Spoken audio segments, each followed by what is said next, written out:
Hello guys, kain tayo almusalan. Ayan, nag-fried rice ako. Sinangag na kanin.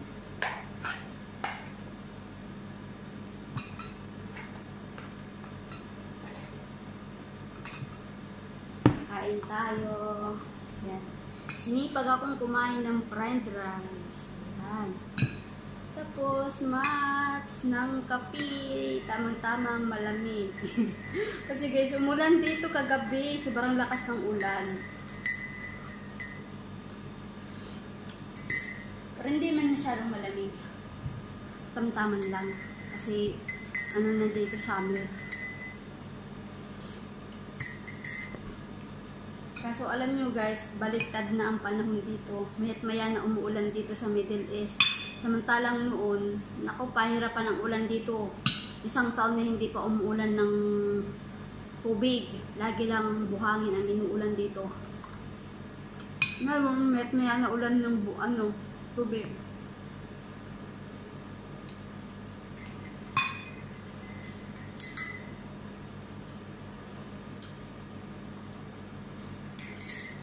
Kagabi, ang lakas ng ulan.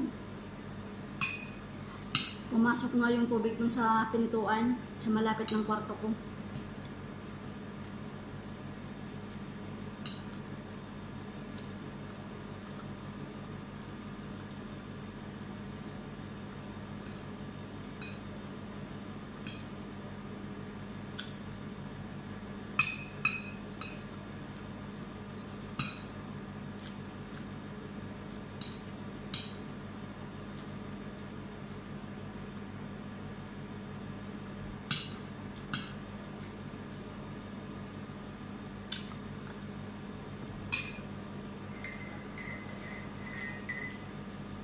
Ingat.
Ganyan mo na naman ang kamay.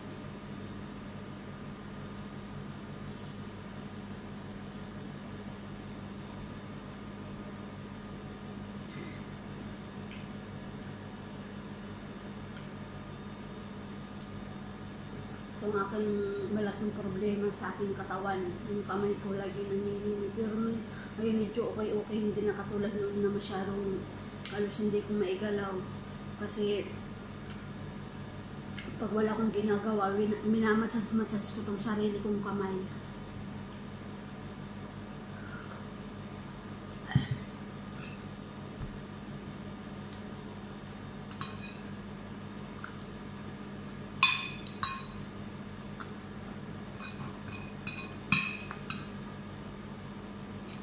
Kukuha pala ako ng tubig.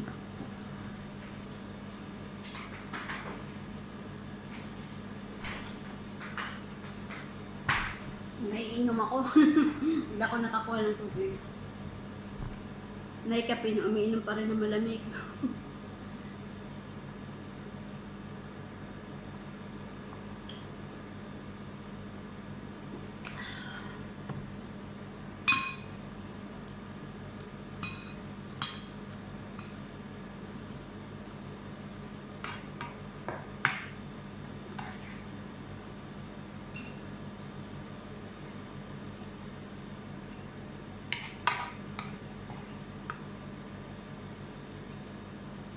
Itong pagkain ko, hindi lang naman ito almusalan.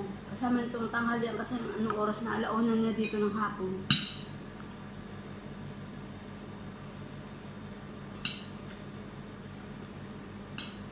Kaya tanghalian almusalan itong gawa ko.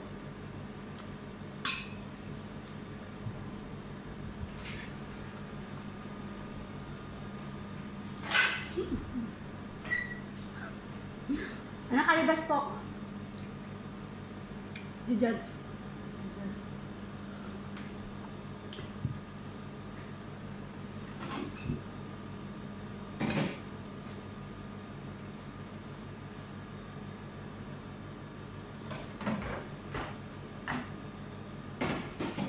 Matisahan?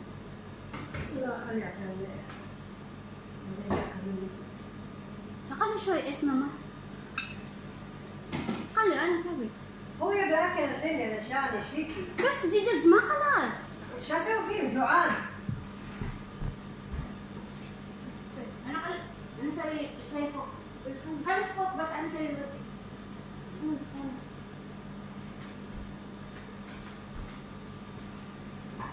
Good na yung alaga ko.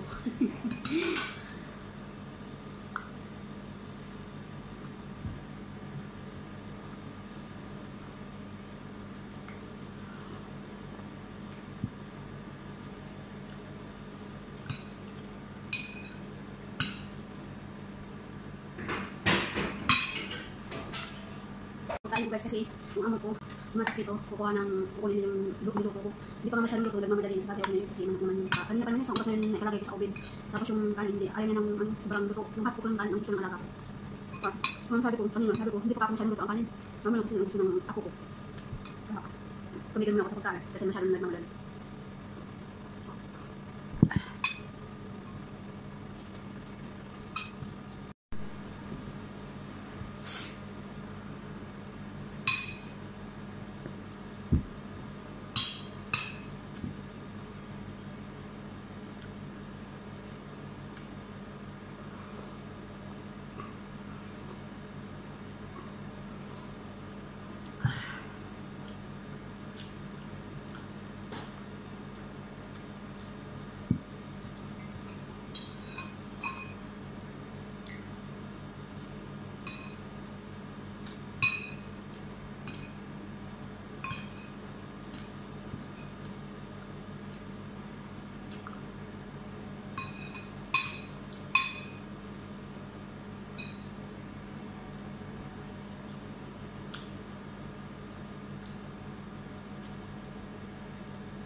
Natira.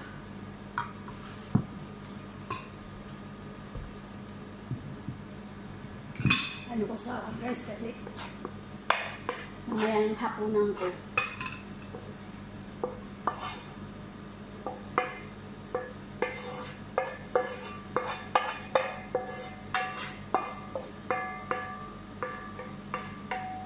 Dito ko na lang nilagay sa aking pinagkainan kasi akin naman to, sarili ko naman to. Ako lang naman ang kakain, wala naman.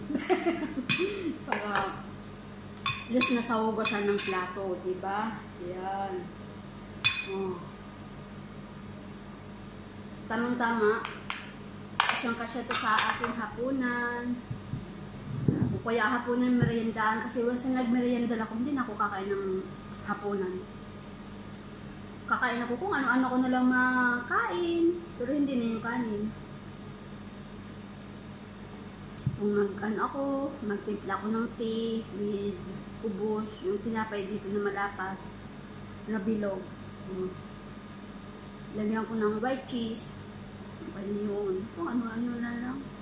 Pag nakain ko ito mamayang hapon, kasi anong oras pa lang naman, alauna. Sabagay gabi, mga alas 7, ganyan. Pwede ko itong kainin, microwave ko lang. Oh, solve na naman. Hindi talaga ako mamamayat, ano guys. Kasi, lagi kong isip pagkain. Joke. Oo naman, natural. Kailangan kong mag-ano lagi ng pagkain kasi siyempre, trabaho natin. Eh, nalilipasan na nga tayo ng gutom. O, akalain mo to, anong oras na to? Alauna na. Almusal, tanghalian, pinagsama ko na. Kasi nagtimpla ko ng kape. Ito, okay. Tapos, laging lipas ng gutom.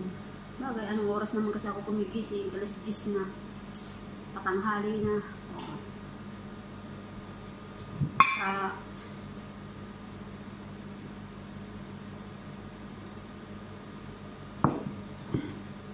Tapos after mag-inom ng kape, tubig na naman. Nagbitbit ako kanina pagpasok ko doon sa ano. Kasi wala na akong tubig dito sa aking rep. Charot, aking rep. Sa rep ng aking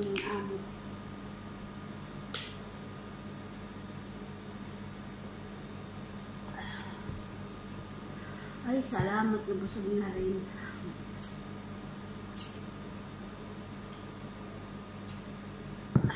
Araw-araw isang mug ng coffee ang aking iniinom. Minsan, pag nakakalagtaan ko, hindi ako nag-inom ng coffee. Kaya wala nang akong kape. Kakaunti na. Anong araw pa lang ngayon? Wala pang sahod. Kasi yung pera ko, inubos kong pinadala sa aking pamilya. Gawang may okasyon dun sa aming piyesta nung nung May 5, kaya kahit wala akong natirang pera, pinadala ko kasi naghanda ng kaunti at saka yung anak ko kasi nakiusap na, mama, kahit kauntian niya, mama, maganda tayo kasi may dadating mga bisita ng mga bisita niya, nila yung mga kaklase, yun, si pagpuntahan, kaya just yung ipon ko, pinadala ko. Ayun ako, simpleng handa nga lang yun, 30 kilos lang yung nalutong pagkain. Pero gumas na halos mag-20,000 yung nagasto sa piyesta dun sa amin. Simple lang yun ha. Hindi yun bunga. Pinagbigyan ko lang yung anak ko. Kasi once a year lang naman dumadating yan, diba? Kahit naman saan, diba, may piyesta sa atin. Ang daldal ko naman. Sige na guys, bye-bye. Sana nag-enjoy na naman kayo sa panood ng aking video. Bye!